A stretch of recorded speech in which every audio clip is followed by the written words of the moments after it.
बिस्मिल्लाहिर्रहमानिर्रहीम अस्सलाम वालेकुम। Welcome to another lecture. इसके अंदर हम मॉडल पेपर सॉल्व कर रहे हैं।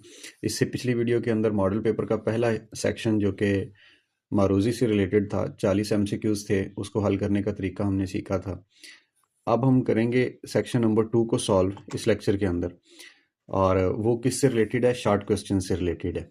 आपको टोटल 15 शॉर्ट क्वेश्चन दिए गए होंगे और उनमें से कोई से 10 आपने अपनी मर्जी से करनी है। हर शॉर्ट क्वेश्चन 3 नंबर का होगा। आएंगे कहाँ से?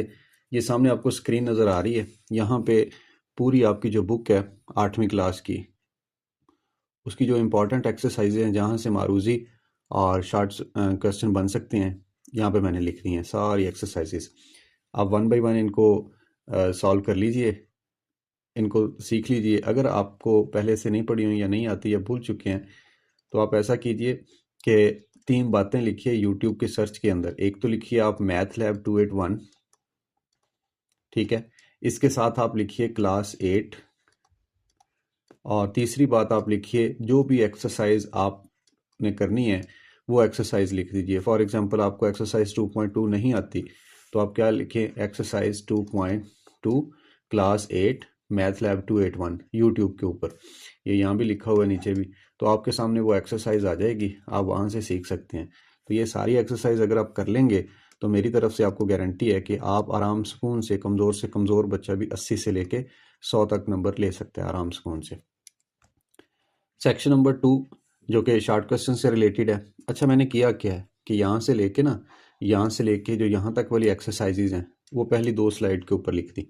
ये वाली यहाँ से लेके यहाँ तक ये वही एक्सरसाइजेज लिखी हुई हैं। क्यों? कि इन्हीं में से जो क्वेश्चन आए हैं सैम्पल के तौर पे आपके मॉडल पेपर में वो यहाँ पे लिखे हुए हैं। और स्टेटमेंट क्या है कि मार्क्स 30 हैं इस सेक्शन के। सेक्शन 2 है शॉर्ट क्वेश्चन से रिलेटेड। फिर उसके बाद टोटल टाइम है 45 मिनट। जो एमसीक्यूज़ थे वो 40 एमसीक्यूज़ थे और 60 मिनट के अंदर आपने सॉल्व करने। ये 30 नंबर के शॉर्ट क्वेश्चंस हैं। टोटल आपने 10 करने और टाइम है आपके पास पौना घंटा, यानी 45 मिनट। सुकून से तसल्ली से आप कर सकते हैं। अभी मैं इंशाल्लाह ये 15 के 15 क्वेश्चंस कोशिश करूँगा कि 40 मिनट के अंदर अंदर आपको सॉल्व करके समझा के कंप्लीट करूं। और पेपर आपने किस तरह से अटेम्प्ट करना है, इन लाइंस को किस तरह से इस्तेमाल करना है, रफ वर्क कहाँ पे करना है, वो सारी बातें मैं आपको बताने वाला हूँ। फिर उसके बाद नीचे लिखा हुआ question number 2, attempt any 10 short questions, each question carry 3 marks. यानी टोटल 15 हैं और 15 में से कोई से 10 आपने अपनी मर्जी से करने हैं। ये ना सोचिएगा कि आप 11 कर लेंगे तो आपको 33 नंबर मिल जाएंगे, 12 कर लेंगे तो 36 मिल जाएंगे। ऐसा नहीं होगा। बेशक आप 15 क्वेश्चन करें इसमें से, लेकिन नंबर आपको सिर्फ 10 के मिलेंगे। पहला क्वेश्चन है represent the number 1/3 on number line. अच्छा, आप छठी क्लास से नंबर लाइन पढ़ते आ रहे हैं, उसके ऊपर डिफरेंट नंबर्स, कभी आप कुदरती आदाद को जाहिर करते हैं, कभी मुकम्मल आदाद यानी होल नंबर्स को जाहिर करते हैं। फिर 8वीं क्लास के अंदर आपने जो नातक आदाद थे, रैशनल, जिनको उर्फ़ आम में हम बटे वाली रकम कहते हैं, इनको नंबर लाइन पे जाहिर करना सीखा। और फिर इससे एक स्टेप आगे 2 क्वेश्चन आपकी बुक के अंदर शामिल हैं 1.1 के अंदर, जिसके अंदर आप रैशनल नंबर को भी सीखते हैं कि रैशनल नंबर कैसे हम नंबर लाइन के ऊपर कैसे इरेशनल नंबर को नंबर लाइन के ऊपर जाहिर करते हैं। उर्दू में इरेशनल को नातक आदाद कहते हैं। लेकिन यहाँ पे क्वेश्चन बहुत ही इजी आपको दिए गए हैं। सारे क्वेश्चन ऑलमोस्ट बहुत ज़्यादा आसान फॉर्म में लिखे हुए हैं। आपने करना क्या है? सबसे पहले तो यहाँ पे लिखना है सोल्यूशन, और अगर इसकी उर्दू पढ़ें तो लिखा हुआ है अदद 1/3 को अददी ख़त पर जाहिर करें। अब नंबर लाइन क्या होती है? ये एक ऐसी फर्जी लाइन होती है जिसके दरमियान में सिफर होता है, ज़ीरो, और इसकी अगर दाईं तरफ देखें तो सारे पॉजिटिव वाले नंबर्स होते हैं और इस तरह से बढ़ रहे होते हैं, और दूसरी साइड देखें तो नेगेटिव वाले नंबर होते हैं और ये ऐसे ज़ीरो से दूर जा रहे होते हैं लेफ़्ट साइड पे। इसको नंबर लाइन कहते हैं। हमने इस नंबर लाइन के ऊपर 1/3 ये जो नातक अदद है इसको जाहिर करना है। बटे वाली रकमों को जाहिर करने के लिए कुछ असूल हैं जो मैंने 1.1 एक्सरसाइज हल करते हुए वहाँ पे बताए हुए हैं मैथ लैब 281 पे, तो आप वो सारे वहाँ से देख सकते हैं। लेकिन अब वक्त की नज़ाकत के हिसाब से जितना हो सका मैं आपको मैक्सिमम बता दूंगा। आप क्या कर सकते हैं, उस वक्त तक नंबर लाइन के ऊपर कोई नंबर बटे वाला जाहिर कर सकते हैं जब ऊपर छोटी रकम होगी और बटे के नीचे बड़ी रकम होगी। इसको कहते हैं प्रॉपर फ्रैक्शन या वाजिब कसर कहते हैं। ठीक है, अब बटे के ऊपर 1 है, छोटी रकम है, नीचे 3 है, बड़ी रकम है, तो आप इसको नंबर लाइन पे डायरेक्ट जाहिर कर सकती हैं। फॉर एग्जांपल अगर ऐसे होता, ऊपर 5 होता और नीचे 3 होता, इसको आप नंबर लाइन पे ज़ाहिर नहीं कर सकते। फिर क्या करते, सबसे पहले तो आप इसको मिक्स फ्रैक्शन यानी सही वाली रकम में बनाते। ऐसे 5 को अंदर रखते, 3 पे तकसीम करते, 3 एकम 3, और जो बाकी बचता फिर आप ऐसे क्लॉकवाइज चलते और इसको लिख लेते आप 1 सही 2/3।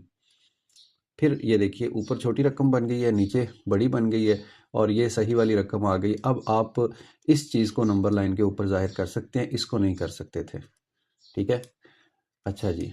फिर नंबर लाइन पे ज़ाहिर करने का असूल ये होता है कि आपने 4 चीज़ें देखनी होती है। सबसे पहले निशान देखना होता है, इसका निशान नहीं है तो पॉजिटिव का होगा, जमा का। फिर उसके बाद सही वाली रकम देखनी है, ये यहाँ पे कुछ भी नहीं है, जिसकी सही वाली रकम नहीं होगी उसकी ज़ीरो होगी, तो ये आ गया ज़ीरो।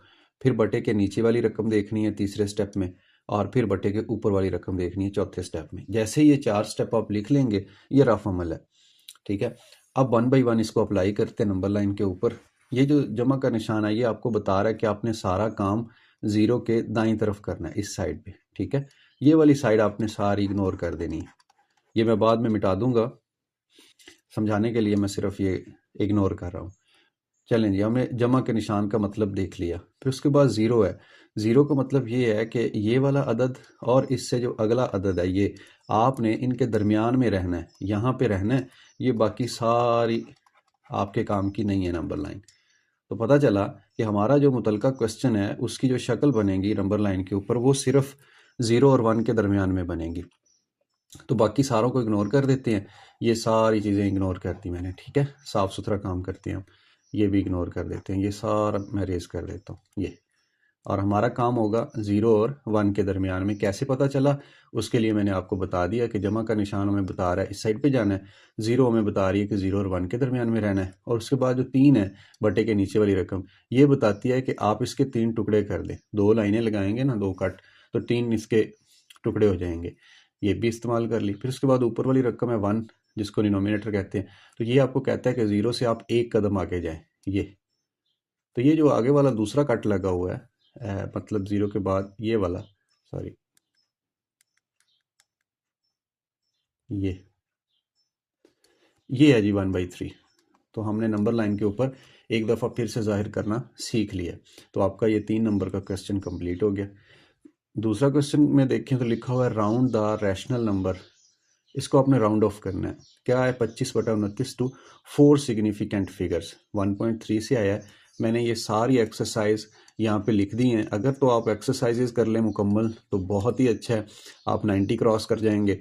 और अगर आप एक्सरसाइजेज नहीं कर सकते, कमज़ोर हैं, तो फिर इन एक्सरसाइज के जो मखसूस क्वेश्चन है 1 2 4, इसका 2 है, इसका 1 2 3 4 है, तो ये जो मखसूस क्वेश्चन है इनको लाजमी आप सॉल्व करना सीख लीजिएगा। अब क्वेश्चन नंबर 2 1.3 एक्सरसाइज से आया है। 25/29 को पहले तो हम इशारिये में बदलेंगे। कैसे बदलेंगे, यहाँ पे आप लिखें 25/29 इक्वल टू। अब आपके पास दो ऑप्शन होते हैं, या तो आप 25 को अंदर रख के 29 पे तकसीम कर लें, आपको इशारिये में रकम मिल जाएगी। लेकिन क्योंकि अब टाइम कम होता है, मतलब मेरे पास टाइम कम है, वीडियो लेंथी हो जाएगी, काफ़ी ज़्यादा समझाना भी है मैंने, तो मैं क्या करता हूँ, कैलकुलेटर इस्तेमाल करता हूँ। और ये कैलकुलेटर आ गया भाई, इसको इशारिया में कन्वर्ट कर लेते हैं। जैसे ये इशारिया बन जाएगा, फिर उसके बाद अगली बात मैं आपको बताता हूँ। 25 है, इसको तकसीम करेंगे ना 29 पे, तो ये आ गया जनाब नॉन टर्मिनेटिंग नॉन रिकरिंग, यानी 0.86206 इतना काफ़ी है। ठीक है, हमें कहा गया कि इसको 4 हिस्सों तक आपने रखना है। कौन से 4 हिस्से, अगर उर्दू में देखें तो लिखा हुआ अहम हिस्से, और इंग्लिश में देखें तो लिखा हुआ है सिग्निफिकेंट फिगर। आपकी बुक में हर क्वेश्चन के बाद ऐसे SF लिखा होता था, ऐसे, इसका मतलब था सिग्निफिकेंट फिगर, यानी शुरू वाली ज़ीरोज़ और शुरू वाला इशारिया आपने ख़त्म करना होता है। तो ये शुरू वाली ज़ीरो इग्नोर कर दें, और सॉरी ये इशारिया है ना, तो इशारिया वाली रकम में आपने नहीं ख़त्म करना। अगर वैसे ज़ीरोज़ होती जैसे ये था 0.862, तो फिर आप ये ज़ीरो काट देते सिग्निफिकेंट फिगर के अंदर। लेकिन अब क्योंकि इशारिया है तो आप 0 इशारिया तो वैसे ही लिखेंगे। कितने डिजिट चाहिए आपको, 4 चाहिए। तो ये देखिए, ये 0 नहीं है, ये भी 0 नहीं है, तो तरतीब से जाएंगे। ये 4 आपने रखने हैं पहले वाले, ये ठीक है। सिग्निफिकेंट फिगर आपको क्या बताता है कि आपने शुरू वाली ज़ीरोज़ इग्नोर करनी है। अगर इशारिया के बाद ज़ीरोज़ होती तो आप उसको इग्नोर करते। 8 को इग्नोर नहीं करेंगे, 6 को नहीं करेंगे, 2 को नहीं करेंगे, 0 को नहीं करेंगे। ये सॉलिड नंबर हैं, सिग्निफिकेंट फिगर्स हैं। इस 6 को आप ख़त्म करेंगे, 8 को ख़त्म करेंगे। असूल ये होता है अगर इशारिया ना होता तो 6 के बदले 0 आती, 8 के बदले 0 आती। अब क्योंकि इशारिया लगा हुआ इसलिए ये ज़ीरोज़ भी लिखने की ज़रूरत नहीं है। 8 को ख़त्म करेंगे, ये 5 से बड़ी रकम है तो पीछे वाले में 1 जमा कर जाएगी, 7 हो जाएगा। इस 7 को आप ख़त्म करेंगे तो 5 से बड़ी है, पीछे वाले में 1 जमा कर जाएगी। अब ये 0 के बदले क्या आ जाएगा 1, और ये जो 2 था ये तो वैसे ही आ जाएगा, ये सारी रकमें। तो ये जनाब हमने 4 सिग्निफिकेंट फिगर रख ली हैं, बाकी सारी रकमें इग्नोर कर दी। दोबारा बता देता हूँ, अगर होता ऐसे 0 0 8 6 2 0 6 8 और आगे भी मज़ीद नंबर लिख सकते हैं ऐसे। अगर इशारिये के बगैर वाले को आपने सिग्निफिकेंट फिगर ढूंढने होते तो आप इस 0 को इग्नोर करते, इस 0 को इग्नोर करते। 4 नंबर रखने हैं तो ये वाले 4 आप रखते, और ये जो 6 है इसको ख़त्म करते, इसको ख़त्म करते, इसको ख़त्म करते। 9 को ख़त्म करते तो इसके बदले में 0 आना था, पीछे वाले में 1 जमा हो जाता। ये 8 था, ये 9 बन गया। अब इसको आप ख़त्म करेंगे तो ये खुद तो ख़त्म हो जाएगा, अपनी जगह पे 0 दे देगा, पीछे वाले में एक ऐड कर देगा, तो ये 6 की बजाय 7 हो गया। अब 7 ख़त्म होगा तो अपने बदले में 0 दे देगा और इसके अंदर 1 जमा कर देगा। ये 1 हो गया, इसको हमने रखना है, 2 को रखना है, 6 को रखना है, 8 को रखना है, शुरू वाली ज़ीरोज़ को इग्नोर करना है। अगर इशारिया ना होता तो फिर तो सिग्निफिकेंट फिगर ये बनना था, ठीक है। अब इशारिया है तो आपने ये 6 के बदले 0 नहीं लगाई, 8 के बदले 0 नहीं लगाई, तो ये थोड़ा सा डिफरेंस है जो मैंने वीडियो के अंदर एक्सप्लेन किया हुआ है। आप 1.3 एक्सरसाइज की वीडियोस देख सकते हैं।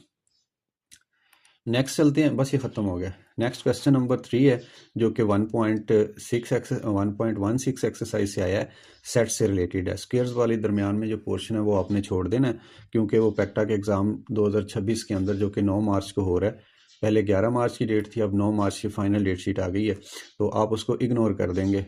मतलब वो स्क्वेयर रूट और स्क्वेयर वाली जो रकमें हैं या जो पोर्शन है, वो जो सब डोमेन है वो शामिल नहीं है। 1.16 एक्सरसाइज शामिल है, इसके अंदर आप देखिए दो सेटों का इंटरसेक्शन ले रहे हैं। सवाल पढ़ लेते हैं। इफ़ एक्स एक सेट है एंड वाई दूसरा सेट है, then find X intersection Y. Urdu में देखें, कह रहा है कि अगर एक्स एक सेट वाई एक सेट है तो फिर इन दोनों का तुकाते मालूम करें। तुकाते कह लें या इंटरसेक्शन कह लें आप। सोल्यूशन के बाद लेफ़्ट साइड पे ये रखेंगे इंग्लिश में और राइट साइड पे इनकी कीमतें लिख देंगे। पहले एक्स है, एक्स की कीमत 1 आ गया, 2 आ गया, 3 आ गया एंड 5 आ गया। इसको क्लोज करेंगे, फिर इंटरसेक्शन का साइन लगाएंगे, फिर उसके बाद ये आ गया दूसरा सेट वाई की कीमत 3, 5, 6 एंड 7 और ये क्लोज होगी। अब इंटरसेक्शन का मतलब होता है ये दोनों के अंदर जो कॉमन एलिमेंट्स हैं। कॉमन कौन कौन से हैं? एक इधर है, इधर नहीं है दूसरे सेट में। 2 इधर है, इधर नहीं है। 3 इधर भी है और 3 इधर भी है। सो 3 कॉमन है, ये इंटरसेक्शन वाले सेट में आ गया। 5 कॉमन है, दोनों में है, ये आ गया यहाँ पे। ठीक है, ये क्लोज हो गया। इसी तरह अब लाजमी नहीं है कि सिर्फ इंटरसेक्शन ही आपके पेपर में आएगा, ये तो सैम्पल था। हो सकता है कि ये 1.14 से कम्प्लीमेंट वाला क्वेश्चन आ जाए, डिमार्गन के कानून पूछ ले आपसे। मारूजी में तो उसने पूछा हुआ था। 1/16 मश्क के अंदर अगर आप देखें क्वेश्चन नंबर 1 2 इंटरसेक्शन से रिलेटेड है, हो सकता है यूनियन पूछ ले आपसे पेपर के अंदर। तो आपने इन टॉपिक्स को अच्छी तरह से करना। और दूसरी बात मैं आपको बता दूं कि जो रियल नंबर्स थे उनमें से आपने देखा काफ़ी सारा पेपर आया हुआ है, यानी 2 शॉर्ट क्वेश्चन 6 नंबर के, कुछ मारूजी भी आई हुई है। तो हर सेक्शन में से कम 10 नंबर का पेपर बन रहा है। अब सेट्स अगर आप देख लें यहाँ तक, तो सेट्स में से 2 तो आपको इसी पेज पे नज़र आ रहे हैं। नेक्स्ट भी चलते हैं, देखते हैं। ये लिखा हुआ है 1.13 का क्वेश्चन नंबर 4, इफ़ ए एक सेट है then find the value of power set of A. Urdu में भी यही लिखा हुआ है, पावर सेट निकाल के दिखाइए। कोई मुश्किल नहीं है। अब यहाँ पे लिखें सोल्यूशन, यहाँ पे एक दफ़ा सेट लिख लें दोबारा से। 1 2 एंड 3 एलिमेंट्स हैं और कहा गया कि इसका पावर सेट मालूम करो। ऐसे पावर सेट ऑफ ए। जब भी पावर सेट आपने मालूम करना है या आपने सबसेट मालूम करना है, तो पहले तो आप सबसेट उसके मालूम किया करते हैं। कैसे आता है? सबसे पहले आता है खाली सबसेट, फिर उसके बाद आता है सिंगल सिंगल एलिमेंट। ठीक है, सिंगल एलिमेंट ये आपने क्या किया, पहले खाली सबसेट लिख लिया, फिर ये 1 को कैद कर दिया, 2 को 3 को अलग-अलग से सेट्स बना दिए। अब आप क्या करेंगे, इस 1 को इस 2 के साथ मिला के लिख देंगे, जोड़े जोड़े लिखेंगे, 2 2। जैसे ये लिखा, फिर आप इस 1 को इस 3 के साथ मिला के लिख सकते हैं। तो ये एक पेयर और बन गया 1 3 वाला। फिर इस 2 को आप 3 से मिला के लिख सकते हैं, 2 3 से मिल गया।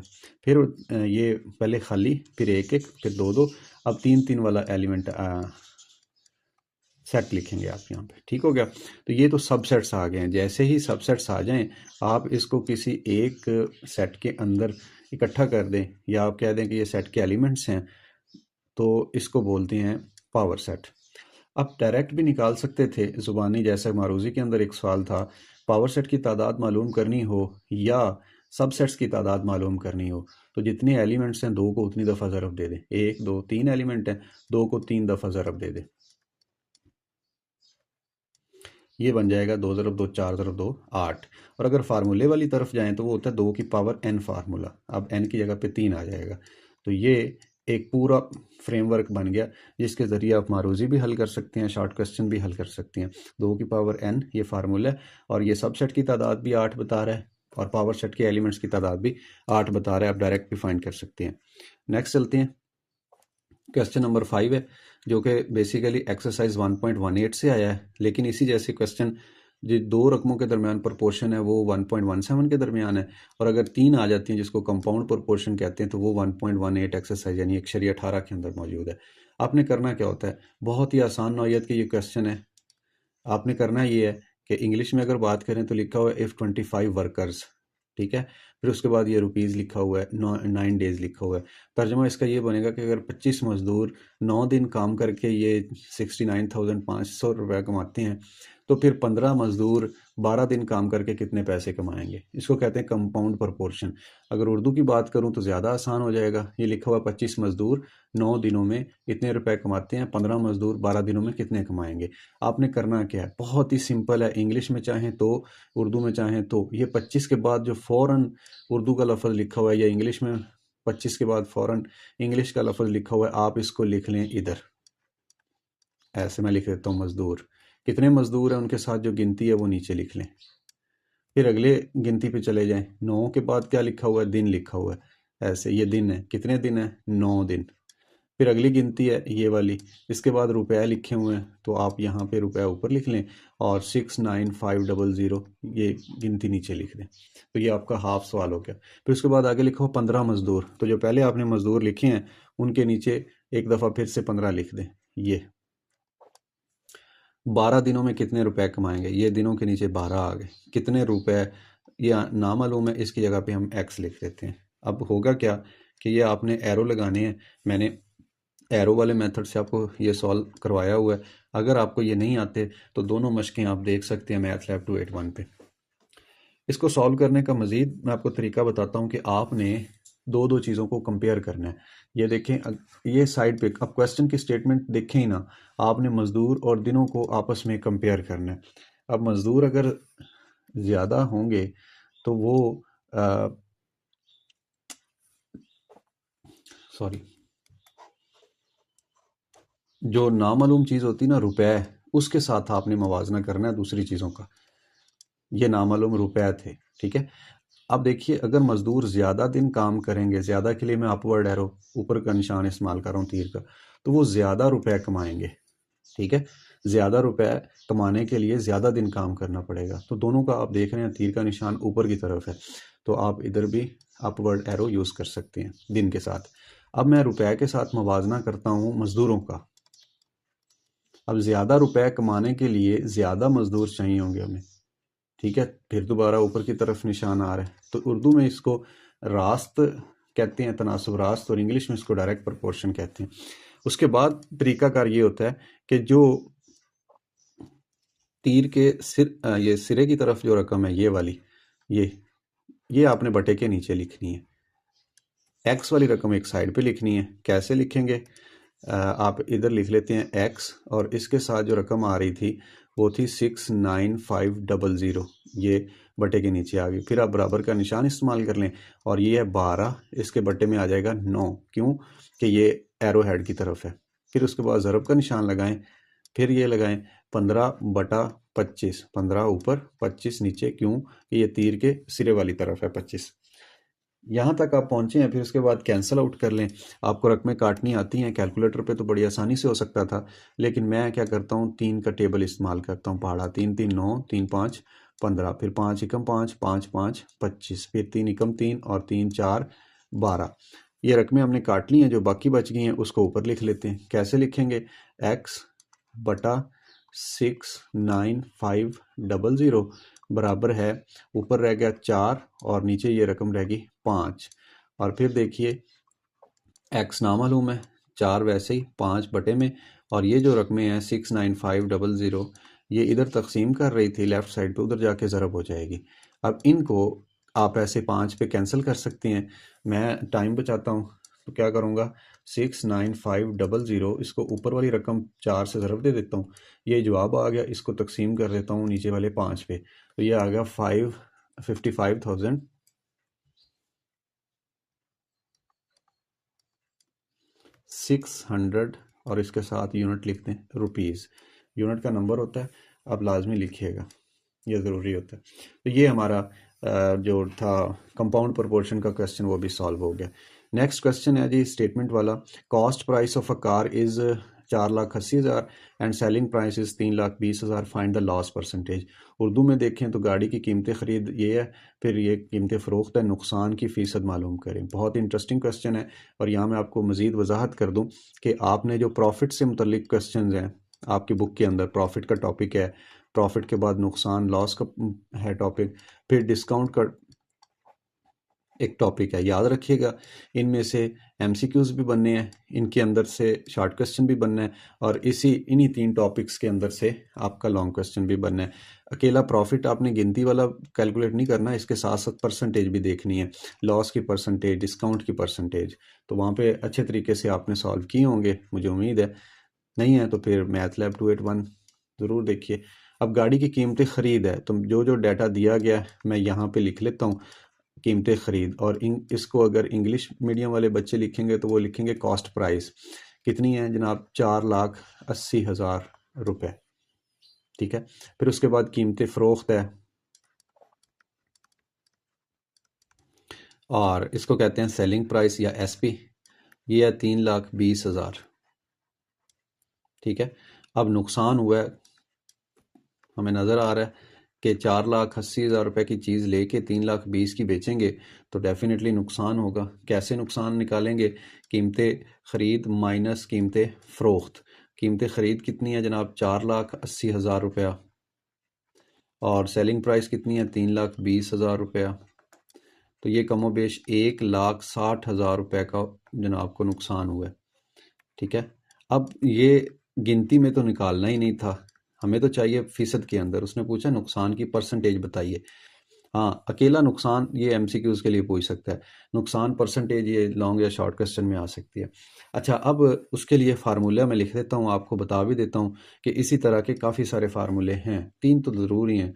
यानी नफ़ा फ़ीसद के अंदर मालूम करना हो आपने तो क्या करते हैं, नफ़ा को ऊपर लिखते हैं, प्रॉफिट को बटे में लिखते हैं कीमतें ख़रीद, और इंग्लिश मीडियम वाले इसको सीपी लिखते हैं, ऊपर मल्टीप्लाई कर दें आप 100% के साथ।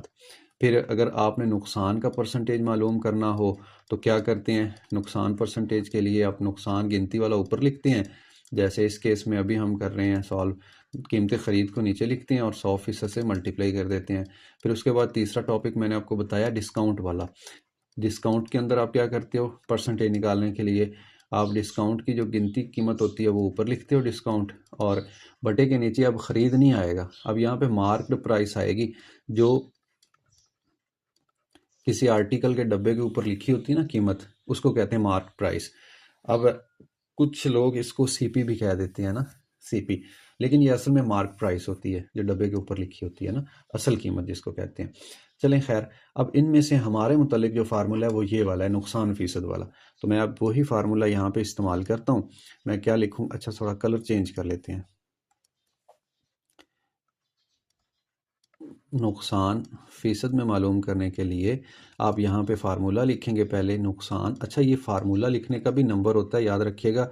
ये ना हो कि आपके जहन में हो कि हथों ही करता है, हथों ही करता है, लेकिन आपने एग्जामिनर को दिखाना भी होता है कि भाई आपने क्या किया है। नुकसान यहाँ पे लिखोगे आप 1,60,000 बटा कीमती ख़रीद कितनी थी 4,80,000 रुपया, और इसको ज़रब दे देंगे आप 100% के साथ। अब परसेंटेज का साइन नहीं काटना आपने, ठीक है। ये 4 ज़ीरोज़ नीचे 4 ऊपर, ये कैंसिल होगी। अब वैसे तो 2 पे कट रहा है, लेकिन वक्त बचाने के लिए मैं क्या करता हूँ 16 को 100 से ज़रब दे देता हूँ, ऊपर वाली ऊपर ज़रब, जो जवाब आया उसको तकसीम कर देता हूँ नीचे वाले 48 पे, 48 पे, तो ये 33.33 आ गया।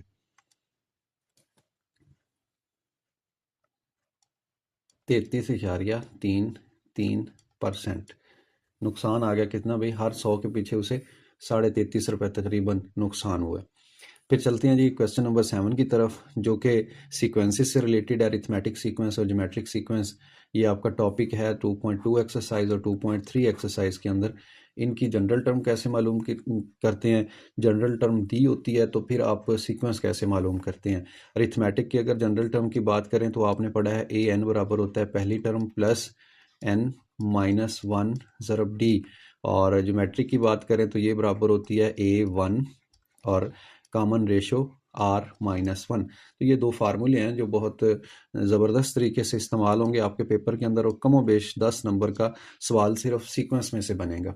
अब ये लिखा हुआ है AN equal to 3N plus AN equal to 3N plus 6, और डिमांड क्या की गई है, फाइंड अरिथमेटिक सीक्वेंस, जमेई सिलसिला निकालें। बहुत ही आसान है। आप क्या करेंगे, सबसे पहले तो n की जगह पे 1 पुट कर देंगे। मैं थोड़ा सा कलर चेंज करता हूँ, यहाँ पे मैं लिख दूंगा n की जगह पे 1, अगली लाइन में लिख देंगे n की जगह पे 2, अगली लाइन में लिख देंगे n की जगह पे 3, और अगली लाइन में लिख देंगे n की जगह पे 4। हमारे पास पूरी एक सीक्वेंस है वो बन के आ जाएगी। कैसे, n, ये देखिए a n की जगह पे आ गया 1, फिर आ गया इक्वल टू 3, n की जगह पे आ गया 1 प्लस 6। इसको सॉल्व करें तो 3 1 से ज़रब होगा, 3 कम 3 जमा 6, ये बन जाता है 9। और जब इधर बात करेंगे तो n की जगह पे 2 आ जाएगा, फिर ये 3 आ गया, और दूसरी साइड पे इस n की जगह पे ये 2 लिखा, और ये आ गया 6। इन दोनों को ज़रब दें, 3 ज़रब 2 6 होता है, 6 पहले से मौजूद है, ये हो जाएगा 12। फिर उसके बाद तीसरी आपने लिखनी है टर्म, n की जगह पे 3 आ गया, ये 3 वैसे ही ब्रैकेट में भी 3 आ गया, और ये 6, इनको ज़रब दें, 3 ज़रब 3 9, और साथ में 6 को जमा करें तो 9 जमा 6 बन जाएगा 15। इधर देखें चौथी टर्म के लिए तो ये आ गया 3, ब्रैकेट में आएगा 4, और ये जमा होके 6 में बन जाएगा 4 3 12 जमा 6, और ये 12 जमा 6 बन गया 18। आपके पास वो सीक्वेंस आ गई है जो हमें दरकार थी, जिसको हम मालूम करना चाह रहे थे। उसकी पहली टर्म होगी 9, दूसरी टर्म होगी 12, तीसरी टर्म होगी 15, चौथी टर्म होगी 18 एंड सो ऑन। तो ये हमने एक उसकी 4 टर्में मालूम कर ली हैं अरिथमेटिक सीक्वेंस की। सिमिलरली क्वेश्चन नंबर 8 है। क्वेश्चन नंबर 8 भी मुतल्लिक है सीक्वेंस से ही, लेकिन इसमें क्या है, find the general term of geometric sequence. अब ज्योमेट्रिक सीक्वेंस में कॉमन रेशो होती है, और जो अरिथमेटिक सीक्वेंस होती है इसमें कॉमन डिफरेंस होता है डी। कॉमन रेशो क्या होती है कि आप अगले नंबर को पिछले नंबर पे तकसीम करें। 6 को आप 3 पे तकसीम करेंगे तो 2 जवाब आएगा, 12 को आप 6 पे तकसीम करेंगे तो 2 जवाब आएगा, 24 को आप 12 पे तकसीम करेंगे तो 2 जवाब आएगा। ये जो 2 2 आता जा रहा है इसको बोलते हैं कॉमन रेशो आर। सॉरी, यहाँ पे आप लिखिए सोल्यूशन। दोबारा सवाल पढ़ते हैं, find the general term of arithmetic geometric sequence. तो जनरल टर्म मैंने वैसे तो यहाँ लिख दी थी आपके लिए, लेकिन एक दफ़ा इसके अंदर आर की कीमत भी लगा देते हैं। A1 पहली, फिर कॉमन रेशो ऊपर n-1, ये फार्मूला लिखेंगे आप। फिर उसके बाद AN जनरल है ना, जनरल का मतलब n को n ही रहने देना। A1 की जगह पे क्या कीमत आएगी, ये वाला 3। A1 की जगह पे क्या आ जाएगा 3, और फिर है रेशो आर की जगह पे क्या आ जाएगा 2, ये अभी हमने थोड़ी देर पहले मालूम किया। ऊपर n वैसे ही रह जाएगा, -1 आ जाएगा। तो ये भाई जनरल टर्म भी आ गई है ज्योमेट्रिक सीक्वेंस की। अगले स्टेप में चलते हैं। क्वेश्चन नंबर 9 है, factorize the given algebraic expression. अब फैक्टराइजेशन एक्सरसाइज 2.10 का क्वेश्चन है। देखिए साथ ही यहाँ पे ना स्लाइड चेंज होगी, एक्सरसाइज 2.5 से शुरू हो गए हैं, ये नीचे ये चलते जा रहे हैं। अच्छा, ये स्क्वेयर्स लिखा हुआ है, इसका मतलब है कि x plus 1 over X equal to 3, और आपको कह दिया गया X square plus 1 over X square की कीमत निकाल। ये वो वाले क्वेश्चन हैं, ये जो लिखा हुआ है। फिर एक्सरसाइज 2.7 से लेके 2.12 तक यानी 2.7 से लेके 2.12 तक जो एक्सरसाइजेज हैं उनके अंदर फैक्टराइजेशन के डिफरेंट तरीके सिखाए हुए हैं। मैंने भी सिखाए हुए हैं, आपको भी आपके टीचर ने पढ़ाए होंगे क्लास में। तो ये एक्सरसाइजेज अच्छे तरीके से कर लीजिएगा। इनमें से फैक्टराइजेशन वाले टॉपिक में से कमो बेश 10 से 15 नंबर का पेपर बन जाएगा आपका। कुछ एमसीक्यूज होंगे, कुछ शॉर्ट क्वेश्चन होंगे, कोई लॉन्ग होगा। अच्छा, लिखा हुआ है जी, इसको फैक्टराइज करें। कैसे फैक्टराइज करेंगे? सबसे पहला स्टेप होता है कॉमन लेने वाला। तो ये 9 पहले से ही ब्रैकेट के बाहर कॉमन लेके लिखा हुआ है और फिर जो बाकी रकम है वो अंदर लिखी हुई है। अब हम देखते हैं कि कौन सा केस बनता है। 9 तो वैसे ही आ गया, ये मैं ब्रैकेट थोड़ी सी इस तरह कर देता हूँ। 2x² को मैं 4x² को लिख सकता हूँ 2x का स्क्वायर और 9y² को मैं लिख सकता हूँ 3y का स्क्वायर। ऐसा करने से हमें थोड़ा सा आइडिया मिल गया कि ये लिखा हुआ है a² माइनस b²। कुछ फार्मूलाज होते हैं आप फैक्टराइजेशन में इस्तेमाल करते हैं ऐसे, a plus B whole square ये बराबर होता है a² plus b² plus 2ab। ठीक है, इसी तरह माइनस के साथ आता है तो सिर्फ 2 का साइन चेंज हो जाता है। तीसरा फार्मूला होता है a² माइनस b²। इसको यूं लिखा जाता है, पहली माइनस दूसरी फिर पहली जमा दूसरी। ठीक हो गया। अब इनमें से हम देख लेते हैं, ये दूसरे वाला फार्मूला हमारा बन रहा है, पहली का स्क्वायर माइनस दूसरी रकम का स्क्वायर। तो आप इसको कैसे लिखेंगे? आप लिखेंगे पहली रकम माइनस दूसरी रकम यानी बगैर स्क्वायर्स के, फिर आप लिखेंगे पहली रकम जमा दूसरी रकम यानी बगैर स्क्वायर्स के। तो आपका ये काम करने से फैक्टराइजेशन भी कंप्लीट हो चुकी है। और ये था मखसूस किस्म का सवाल 2.10 यानी 2.10 मश्क से। फिर उसके बाद 2.6 एक्सरसाइज आ गई। जैसे मैं यहाँ पे बात कर रहा था तो ये देखिए x प्लस 1/x की कीमत 3 है, तो फिर कहता है कि x² प्लस 1/x² की कीमत मालूम करें। ठीक है, बहुत ही सिंपल क्वेश्चन है, जिन्होंने किया हुआ उनके लिए। जो कीमत आपको दी गई है आप उसी को इस्तेमाल करेंगे। सबसे पहले क्या लिखेंगे? x प्लस 1/x बराबर 3 के, फिर आप दोनों साइड पे इसका स्क्वायर ले लेंगे, मुरब्बा। तो ये इधर लेंगे स्क्वायर तो ये बन जाएगा x प्लस 1/x का स्क्वायर। दूसरी साइड पे लेंगे तो यूं लिखा जा सकता है 3 का स्क्वायर। इसको ओपन कर दें, खोल दें। कैसे खोलेंगे? पहले तो मैं बराबर का निशान लगाता हूँ, राइट साइड वाले 3 की पावर 2 लेनी है, स्क्वायर लिया है, क्यूब नहीं है। हाँ, इस तरह के क्यूब वाले क्वेश्चंस भी हैं आपके बुक के अंदर ना। 3 की पावर 2 का मतलब है 3 को 3 से ज़रब दिया 9 आ गया। इसको ओपन करेंगे तो ये बन जाएगा a का स्क्वायर प्लस b का स्क्वायर, फिर उसके बाद आ जाएगा प्लस 2ab यानी पहली रकम ज़रब दूसरी। a का मतलब होता है पहली रकम, b का मतलब होता है दूसरी। ये x से कैंसिल हो गया। बाकी क्या रकमें बची हैं मैं यहाँ पे लिख देता हूँ, x² प्लस 1/x² प्लस ये 2 बच गया x के साथ वाला, और दूसरी साइड पे है जी 9। और अगले ही स्टेप में देखिए x² प्लस 1/x², ये 9 है, ये वाला प्लस 2 उधर जाके -2 हो जाएगा, बाकी जवाब आ गया 7। तो फाइनल आंसर बन गया x² प्लस 1/x² बराबर आ गया 7 के। तो यही आपका आंसर है।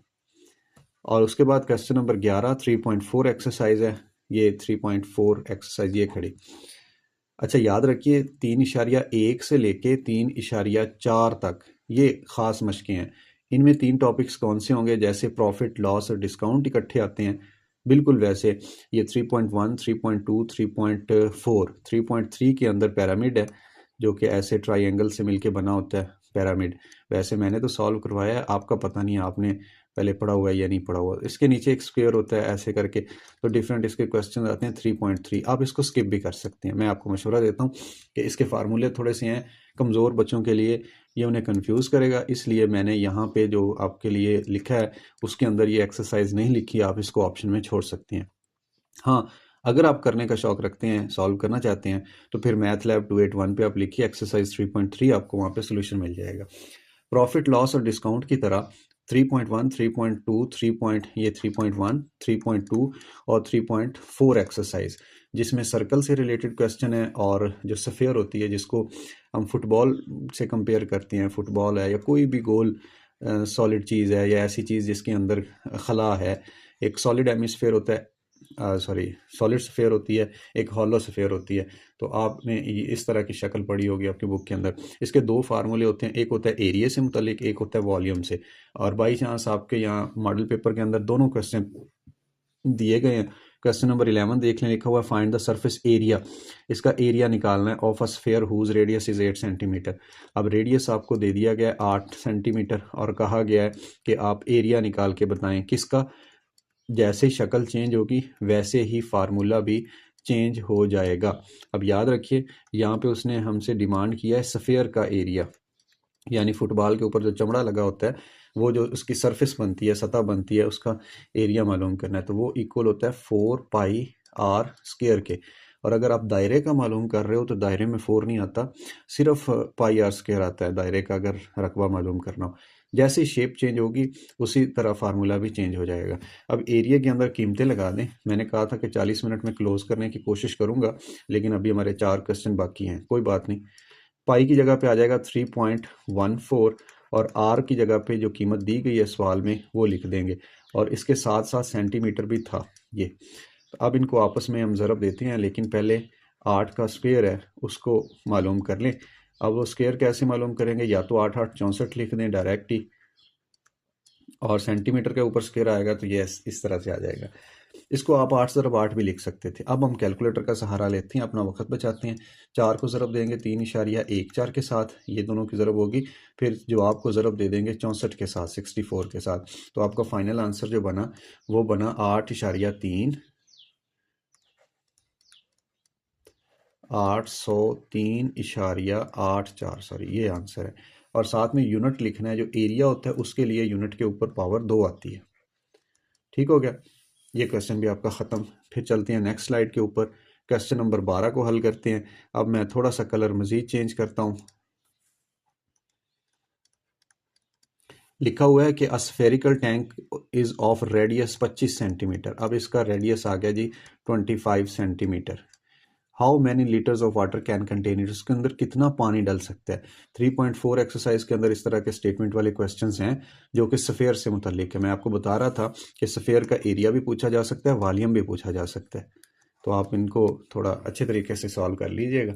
अब वॉल्यूम का फार्मूला क्या होता है, वॉल्यूम इक्वल होता है 4/3πr³। ये फार्मूला होता है जनाब वॉल्यूम का। पहले हम वॉल्यूम मालूम करेंगे, फिर वॉल्यूम को लीटर के अंदर तब्दील कर लेंगे। कैसे, वी के नीचे वी आ गया 4/3, पाई की जगह 3.14 आ गया, आर की जगह पे 25 और इसकी पावर 3 आ गया। अच्छा, अगर 25 के साथ मैं सेंटीमीटर भी लिख लूँ तो यूनिट बनाने में मसला नहीं बनेगा। 4/3 और यह आ जाएगा 3.14, 25 की पावर 3, मतलब 25 को 3 दफ़ा ज़रब देना है, और साथ सेंटीमीटर की पावर भी 3 बन जाएगी।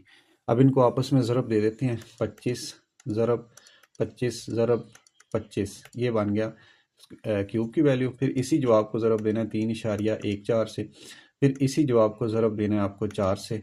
जो फाइनल जवाब बनेगा उसको आप तकसीम कर देंगे 3 पे। तो ये आपका जवाब आ गया जनाब वॉल्यूम का 65,000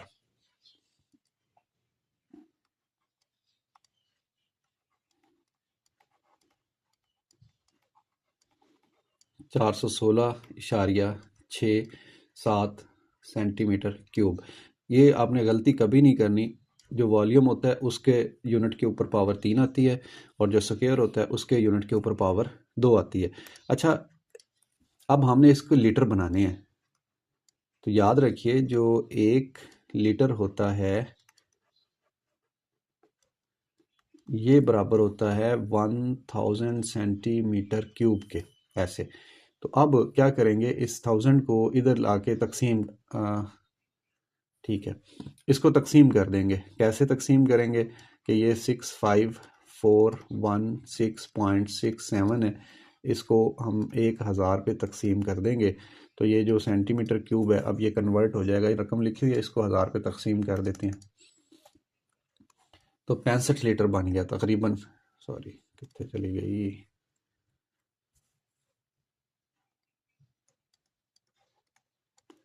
65.417 लीटर। तो भाई जो टैंकी है उसमें जो पानी आएगा वो कितना आएगा, 65.417, यानी तकरीबन 65.5 लीटर पानी आ जाएगा।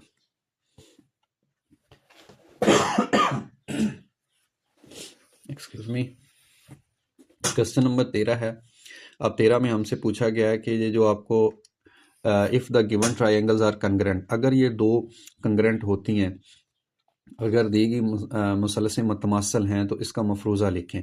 अच्छा, एक होता है सिमिलर और दूसरा लफ्ज़ होता है कंग्रेंट। ठीक है, कंग्रेंट के लिए इंग्लिश में उर्दू में मतमासल इस्तेमाल होता है, सिमिलर होता है एक जैसे।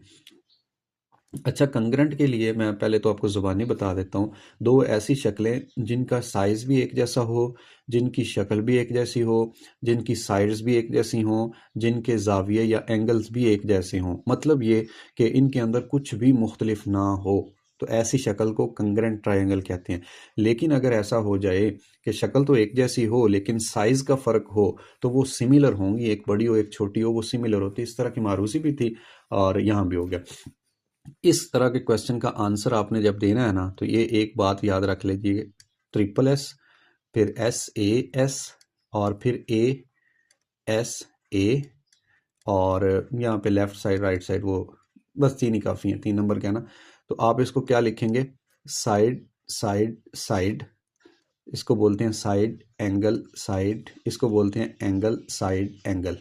अब ये बता क्या रहा है हमें, ये कहता है कि अगर एक ट्राइंगल ये वाली, इसमें एक साइड ये वाली दूसरी ट्राइंगल की साइड के बराबर हो, जो दूसरी साइड है, मैं कलर चेंज कर देता हूँ समझाने की गरज से, जो दूसरी साइड है ये वाली, ये दूसरी साइड के बराबर हो, मतलब ये वाली, और जो तीसरी साइड है ट्राइंगल की वो तीसरी साइड के बराबर हो, ये।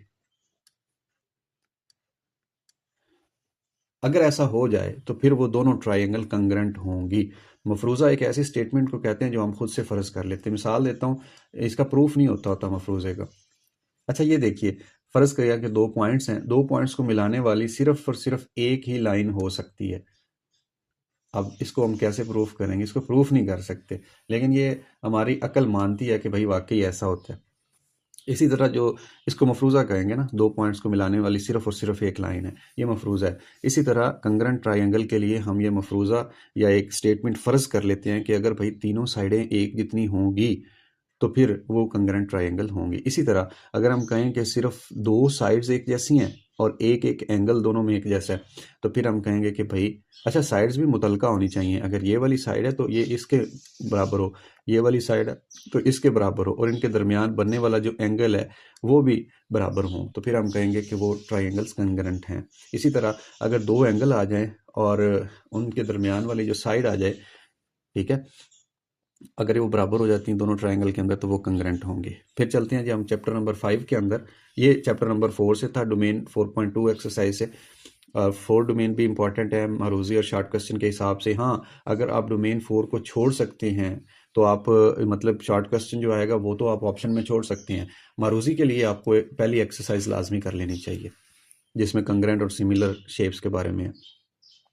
क्वेश्चन नंबर 14 है जनाब। 14 में देखिए, मैं ब्लैक कलर में इसको सॉल्व करता हूँ। लिखा हुआ calculate the mod of given data. अब इस डाटा का हमने मॉड मालूम करना है। मॉड बहुत ही एक, ये देखिए, आपने ये देखना है कि सबसे ज़्यादा दफ़ा कौन सा नंबर आया है। तो इसमें अगर मैं देखूं, एक की बात करते हैं तो 1 यहाँ पे भी मौजूद है, फिर ये 1 यहाँ पे भी मौजूद है, फिर आगे नहीं है। तो एक जो है ये बजाते खुद 2 दफ़ा आया है। और 2 को देख लेते हैं, 2 कितनी दफ़ा आया है, ये 2, ये खड़ा, ये खड़ा, ये है और ये है, तो 2 4 दफ़ा आ रहा है।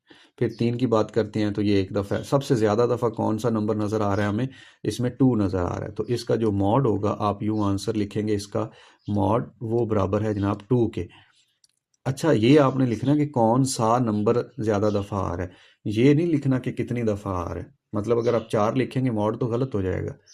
2 इसका आंसर है। फिर आखिरी क्वेश्चन है जनाब, the arithmetic mean of 50 numbers is. अच्छा, ये नंबर है, आप इसको n कहते हैं, और ये मीन है, इसको आप x बार कहते हैं। ऐसे फाइंड देयर सम, इनका मजमुआ निकालें, आप इसको समेशन x कहते हैं। इन तीनों चीज़ों को मिलाने वाला 5.3 के अंदर आपने पढ़ा कि जब भी आप एवरेज निकालें या मीन निकालें, ठीक है, तो उसका फार्मूला होता है समेशन x बटा n। अब इस फार्मूले के अंदर कीमतें लगा दें जो जो दी गई हैं। समेशन x 75 दिया गया, लगा दें। मजमुआ नहीं दिया गया, उसको वैसे लिख लें। नंबर आपको दिया गया 50, अब आपको चाहिए मजमुआ, तो समेशन एक्स इधर ही रहने दे। ये जो 50 बटे के नीचे तकसीम कर रहा है दूसरी साइड पे जाके ये ज़रब हो जाएगा। ये ऐसे आ गया 75 ज़रब 50। अब कैलकुलेटर की मदद लेते हैं हम। 75 ज़रब 50, इनको ज़रब दी तो जवाब आ गया 3750। तो जो मजमुआ निकला वो निकला 3750।